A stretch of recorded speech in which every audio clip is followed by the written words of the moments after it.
Ulazak u salon brenda Škoda ovog puta ne djeluje kao klasična kupovina automobila, već više kao susret sa dva modela koji na vrlo suptilan način pomjeraju granice onoga što se očekuje od ovog proizvođača.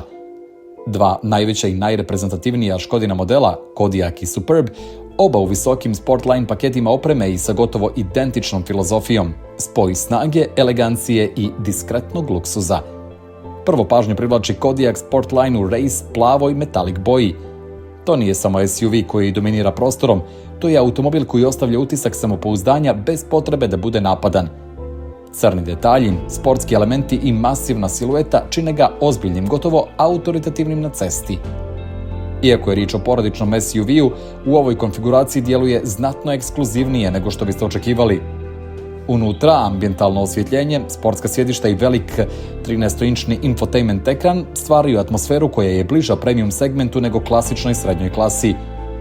Ispod haube je provjereni dvolitarski TDI sa 193 konjske snage i 400 Nm, uparen sa 7-stepenim DSG automatikom i 4x4 pogonom.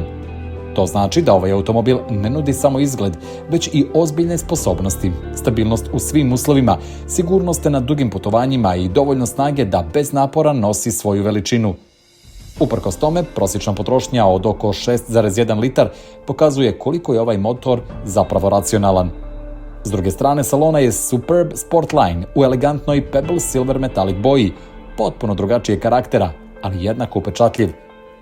Dok Kodiaq djeluje moćno i dominantno, Superb Sportline odiše sofisticiranošću i smirenim luksuzom. Njegove linije su izdužene, čiste i elegantne, a detalji poput Matrix LED svjetala i hromiranih elemenata dodatno naglašavaju premium ambiciju.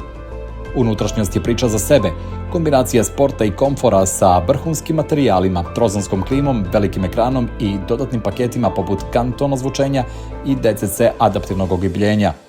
Ovdje je naglasak manje na robusnosti, a više na udobnosti i dugim putovanjima, gdje Superb doslovno briljira.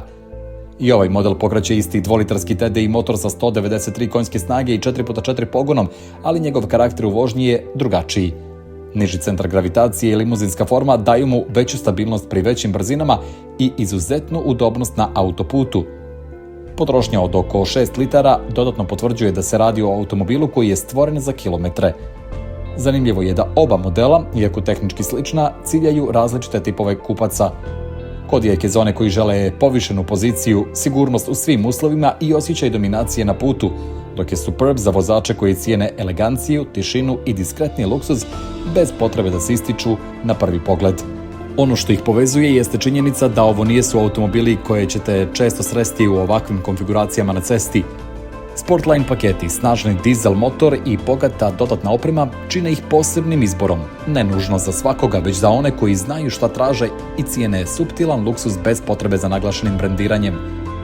Ova dva modela pokazuju da Škoda danas nije više samo racionalan izbor, već i vrlo ozbiljan kandidat u svijetu udobnih, tehnološki naprednih i vizualno atraktivnih automobila. U ovom slučaju izbor između SUV-a i limuzine nije pitanje boljeg ili lošijeg, već isključivo ličnog stila života i načina na koji želite da uživate u vožnji.